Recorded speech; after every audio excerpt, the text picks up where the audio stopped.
عليها السلام بنت رسول الله قال سمعت فاطمة أنها قالت دخل علي أبي رسول الله في بعض الأيام فقال السلام عليك يا فاطمة فقلت عليك السلام قال إني أجد في بدني ضعفا فقلت له أعيدك بالله يا أبت من الضعف فقال يا فاطمة ائتيني بالكساء اليماني فغطيتيني به فأتيته بالكساء اليماني فغطيته به وسرت أنظر إليه وإذا وجهه يتلعلع كأنه البدر في ليلة تمامه وكماله فما كانت إلا ساعة وإذا بولدي الحسن قد أقبل وقال السلام عليك يا أمه فقلت وعليك السلام يا قرة عيني وثمرة فؤادي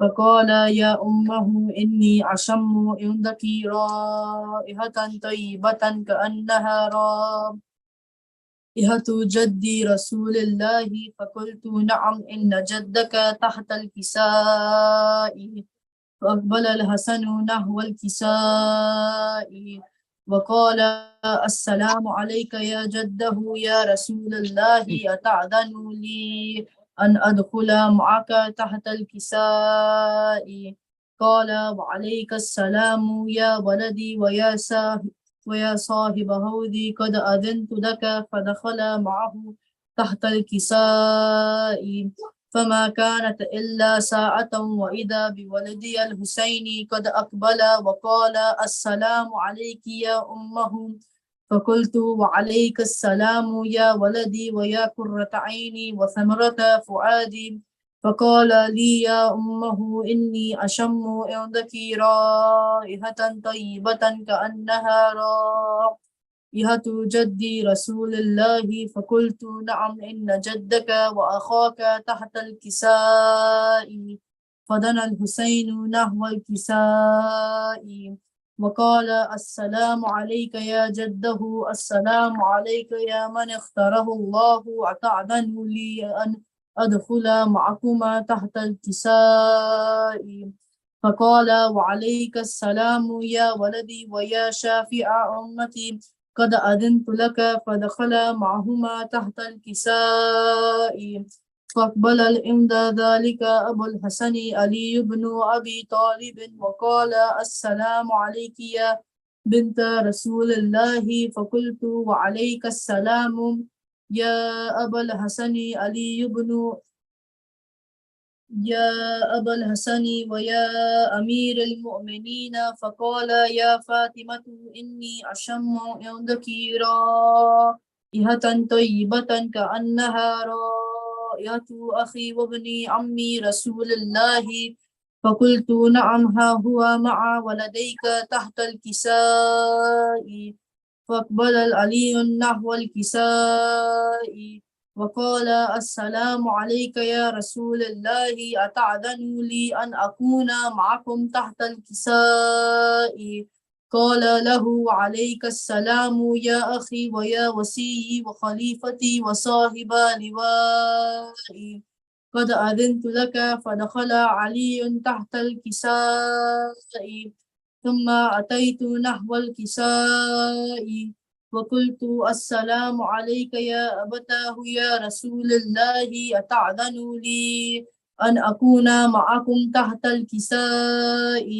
قال وعليك السلام يا بنتي ويا بضعتي قد أذنت لك فدخلت تحت الكساء فلما اكتملنا جميعا تحت الكساء أخذ أبي رسول الله بطرفي الكساء وأومها بيده اليمنى إلى السماء وقال اللهم إن هؤلاء أهل بيتي وخاصتي وهامتي لحمهم لحمي ودموهم دمي يؤلموني ما يؤلموهم ويحزنوني ما يحزنوهم أنا حرب لمن هاربهم وسلم لمن سالمهم وعدو لمن عاداهم ومحب لمن أحبهم إنهم مني وأنا منهم فاجعل صلواتك وبركاتك ورحمتك وغفرانك ورضوانك علي وعليهم واذهب عنهم الرجس وطهرهم تطهيرا. لا.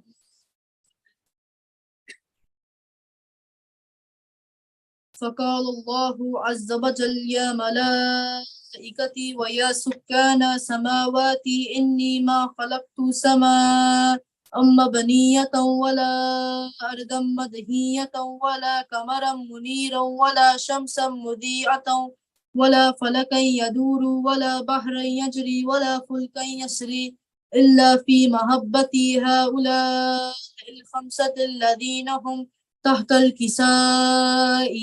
فقال الأمين جبرائيل يا ربي ومن تحت الكساء.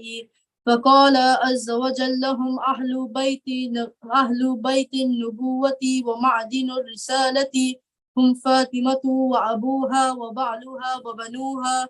فقال جبرائيل يا ربي أتعلن لي أن أهبط إلى الأرض لأكون معهم سادسا. فقال الله نعم قد أذنت لك. فهبط الأمين جبرائيل وقال السلام عليك يا رسول الله. العلي الأعلى يقرئك السلام ويخصك بالتهية والإكرام ويقول لك وعزتي وجلالي إني ما خلقت سماء بنية ولا أرضا مدهية ولا قمرا منيرا ولا شمسا مذيعة ولا فلكا يدور ولا بحرا يجري ولا فلكا يسري إلا لأجلكم ومحبتكم وقد أذن لي أن أدخل معكم فهل تعذن لي يا رسول الله. فقال رسول الله وعليك السلام يا أمين وحي الله إنه نعم قد أذنت لك. فدخل جبرائيل معنا تحت الكساء. فقال لأبي إن الله قد أوحى إليكم يقول إنما يريد الله ليذهب عنكم الرجس أهل البيت ويطهركم تطهيرا. اللهم صل على محمد.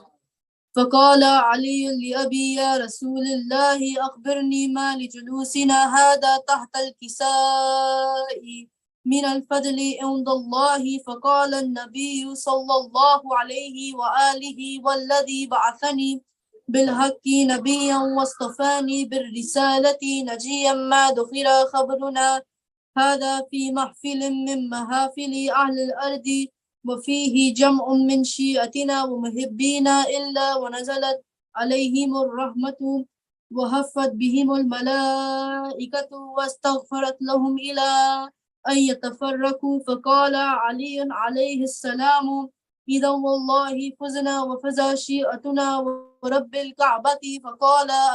فقال أبي رسول الله صلى الله عليه وآله يا علي والذي بعثني بالحق نبيا واصطفاني بالرسالة نجيا ما دخل خبرنا هذا في محفل من محافل أهل الأرض وفيه جمع من شيعتنا ومحبينا وفيهم مهموم إلا وفرج الله همه ولا مهموم إلا وكشف الله غمه ولا طالب حاجة إلا وقضى الله حاجته. فقال علي عليه السلام إذا والله فزنا وسعدنا وكذلك شيعتنا فازوا وسعدوا في الدنيا والآخرة ورب الكعبة.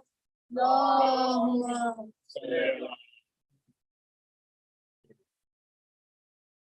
محمد وآل محمد صلوات. اللهم صل على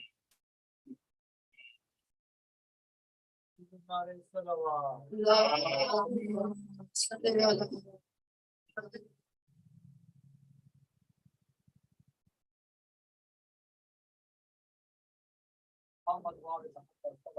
اللهم صل على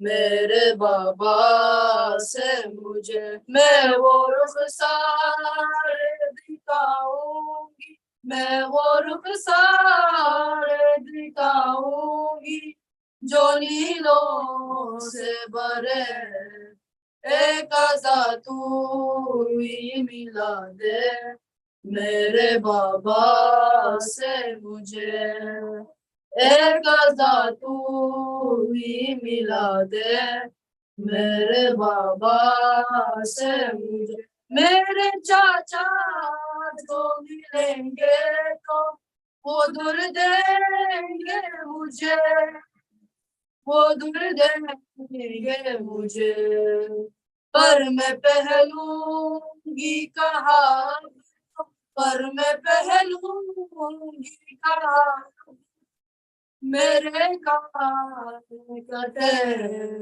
ایک ازا تو ہی ملا دے میرے بابا سے مجھے ایک ازا تو ہی ملا دے میرے بابا سے مجھے بھیا سے کو جلے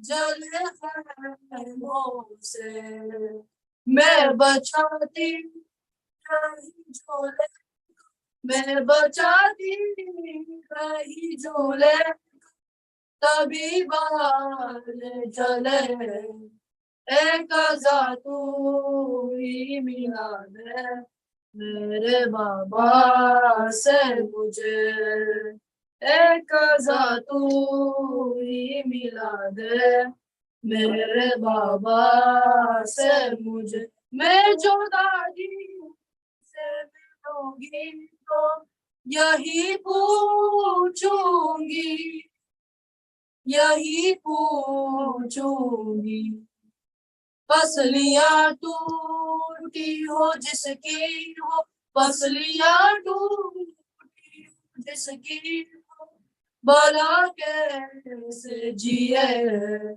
ایک ازا تو ہی ملا دے میرے بابا سے مجھے ایک ازا تو ہی ملا دے میرے بابا سے مجھے جان معصومہ کے روزے پہ صبر سے جانا صبر سے جانا ہو بھی سکتا ہے کہ چوکھٹ ہو بھی سکتا ہے کہ چوکھٹ پہ تمہیں موت ملے ایک ازا تو ہی ملا دے میرے بابا سے مجھے ایک ازا تو ہی ملا دے میرے بابا سے مجھے میں وہ رخسار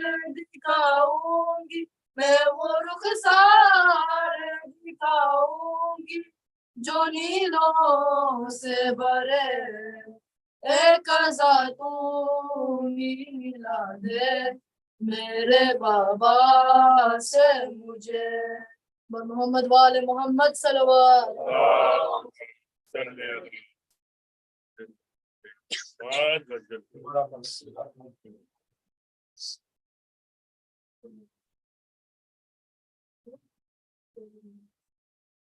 محمد وال محمد صلوات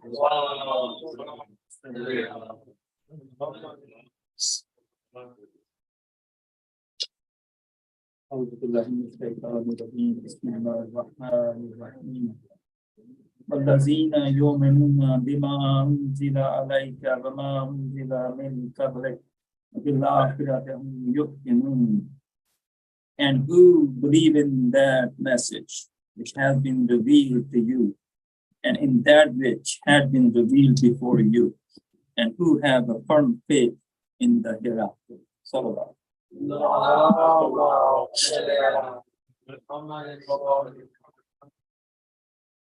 اور دیگر صلوات